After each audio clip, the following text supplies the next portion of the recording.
Let us start the chapter number 3, that is called current electricity. In that chapter, the first phenomena is electric current. Whenever you connect a battery in between the two terminals of any conductor, then what happens? Some amount of charge will flow from that conductor. Suppose consider a cross section area, some cross section here, and assume that some negative amount of charge is passing in from that cross section towards right side, and also assume that some positive amount of charge is also passed through this cross section in the same direction. Then what is the net amount of charge passing through this cross section? This positive charge plus this negative charge. So this much charge is passing through this cross section in time interval t. In time interval t. So in t time, this much amount of total charge is passing through this cross section. So the average current flowing through this cross section is defined by the charge passing through any cross section per unit time, that is called current passing through that cross section.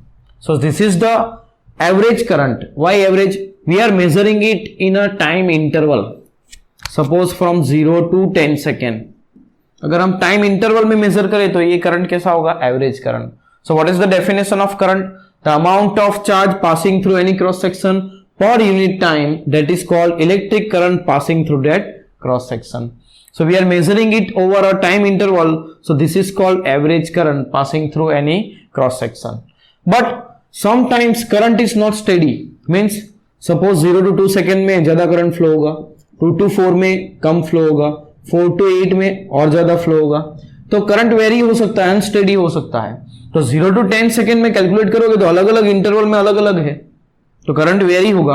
इसलिए कई बार exact time पर current find करना पड़ता है, that is called instantaneous current. So current at T time is given by, अगर आपको exact time पर current find करना है तो ये इंटरवल टेंड्स टू जीरो लेना होगा, means near to zero, not zero.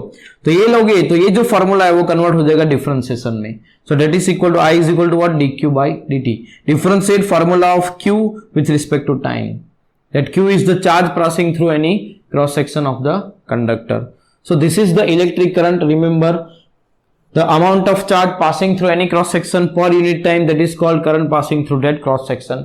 This is the instantaneous current, means current at exact time at 2 seconds, like this. And this is the current in the interval from 0 to 2 seconds.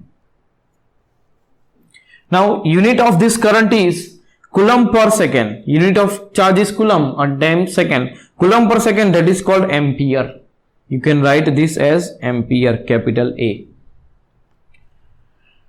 Now second thing is Ohm's law. ओम ने एक experiment किया, एक conductor लिया, उसके साथ एक variable battery लगाई.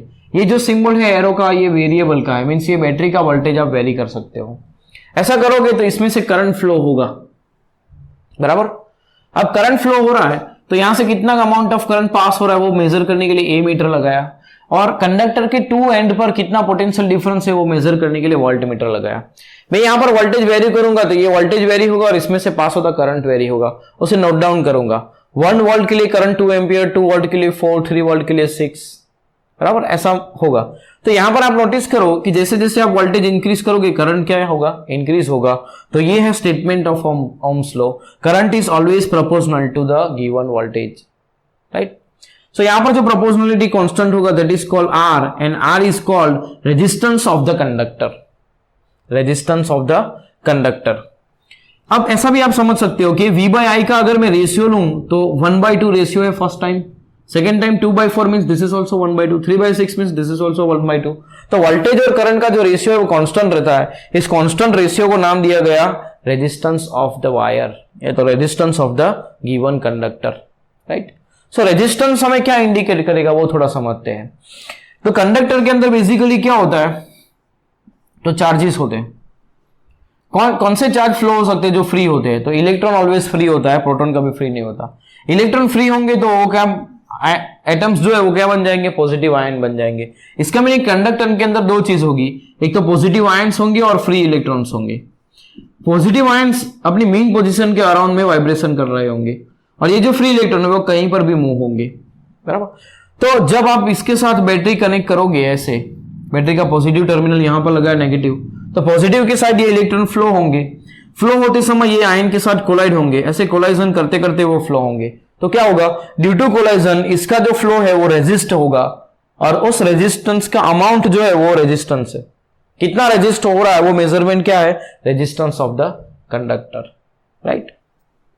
सो यहां इसका ओरिजिन है एक्चुअल कि रेजिस्टेंस यहां से आया, कितना करंट का फ्लो मींस चार्ज का फ्लो कितना रेजिस्ट हो रहा है वो है रेजिस्टेंस ऑफ द कंडक्टर। इसका सिंबल कैसा होगा, तो हम रास्ते पर जाते हैं तो स्पीड ब्रेकर आता है जो हमारे स्पीड को लो करता है, तो करंट के फ्लो को अपोज करे, स्लो करे, इसको भी हम ऐसे स्पीड ब्रेकर जैसे ही दिखाएंगे, उसके ऊपर से सिंबल ऐसा आया, तो this is the symbol for resistance, this is the symbol for resistor. इसका यूनिट क्या होगा, ऐसा ही वोल्ट पर एम्पियर, और उसको बोलेंगे हम ओम, उसको ओमेगा से डिनोट करेंगे, that is called ohm. Now there are some limitation for this Ohm's law also. Ohm's law कहां पर अप्लाई होगा और कहां नहीं अप्लाई होगा वो याद रखना है। तो यहां पर वोल्टेज और करंट डायरेक्ट प्रोपोर्शन में मींस ऑलवेज वोल्टेज और करंट का वेरिएशन का जो ग्राफ है वो ऐसा लीनियर ग्राफ आना चाहिए। तो जिसके लिए नॉन लीनियर होगा उसके लिए हम Ohm's law अप्लाई नहीं कर सकते। बेसिकली लिमिटेशन एक ही है बट उसको एक्सप्लेन अलग अलग टाइप से कर सकते हैं। या तो आइडेंटिफाई कैसे करेंगे कि ये रिलेशन नॉन लीनियर है, तो वो आइडेंटिफाई करने की 3 टाइप है। इसमें पहले डायरेक्ट आप आइडेंटिफाई कर सकते हो कि वो कैसा होगा, नॉन लीनियर होगा। तो फर्स्ट लिमिटेशन है जिसमें वोल्टेज और करंट नॉन लीनियर होंगे, डायरेक्ट प्रोपोर्शन में नहीं होंगे, उसके लिए ओम्स लॉ अप्लाई होगा नहीं।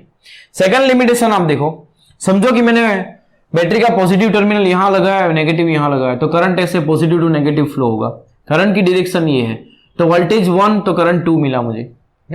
अब मैं इस बैटरी के टर्मिनल को रिवर्स कर रहा हूं, मींस पॉजिटिव को इस साइड ला दिया मैंने, नेगेटिव को इस साइड, तो करंट ऐसे फ्लो होगा, इस साइड से जाएगा। तो इसमें जो रीडिंग है वो नेगेटिव बताएगा, तो ये 2 की जगह पर -2 होना चाहिए। और वोल्टेज जो आपने लगाया वो भी यहां पर नेगेटिव बताएगा, पहले 1 था तो अब -1 बताना चाहिए। मींस 1 वोल्ट के लिए करंट 2 एम्पियर था, तो रिवर्स डायरेक्शन कर दी, तो -1 के लिए भी -2 होना चाहिए। बट कई बार कुछ डिवाइस में ऐसा नहीं होता, पॉजिटिव 1 वोल्ट के लिए करंट 2 एम्पियर आया, तो नेगेटिव 1 वोल्ट के लिए मींस नेगेटिव का मीनिंग आप टर्मिनल को रिवर्स कर रहे हो और कुछ नहीं, और डायरेक्शन रिवर्स हो रही है करंट की। ऐसा नहीं कि नेगेटिव टर्मिनल बैटरी का लगा दिया, ऐसा नहीं है। वोल्टमीटर में रीडिंग नेगेटिव आएगा क्योंकि टर्मिनल रिवर्स कर दिया आपने। तो -1 वोल्ट करो तो करंट 2.5 मिले, मींस 2 ना मिले, सेम ना हो। पॉजिटिव में जिस वोल्टेज के लिए जो करंट मिला, नेगेटिव में भी अगर उसी वोल्टेज के लिए वो करंट ना मिले, तो ऐसी डिवाइस के लिए ओम्स लॉ एप्लीकेबल नहीं है। इसका मीनिंग पॉजिटिव का ग्राफ आपका कहां होगा, दोनों पॉजिटिव कहां होते हैं, फर्स्ट क्वाड्रेंट में, और दोनों नेगेटिव कहां होते हैं, थर्ड क्वाड्रेंट में। तो फर्स्ट और थर्ड क्वाड्रेंट का ग्राफ अगर सिमिलर ना हो तो उसके लिए आप ओम्स लॉ अप्लाई नहीं कर सकते। तो ये है second limitation, if you reverse the direction of voltage the current is reverse by same amount of value, then you can apply Ohm's law, but if it is not, then you cannot apply.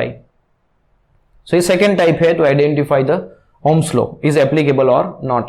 First and third quadrant में graph same होना चाहिए, and second and fourth quadrant में graph same होना चाहिए। अगर ऐसा ना हो, यहां और यहां ग्राफ सेम होना चाहिए, यहां ग्राफ सेम होना चाहिए, ऐसा ना हो तो उसके लिए Ohm's law applicable होगा नहीं, राइट। तो ये आइडेंटिफाई करने की मेथड है। थर्ड है इस टाइप का ग्राफ हो जिसके अंदर लीनियर नॉन लीनियर ऐसे वेरिएशन हो रहा हो। इसका मीनिंग ऐसा भी बोल सकते हो कि समझो कि ये करंट 1 एम्पियर है, वो कब मिल रहा है, तो 1 वोल्ट के लिए भी मिल रहा है, 5 वोल्ट के लिए भी मिल रहा है, 6 वोल्ट के लिए भी मिल रहा है।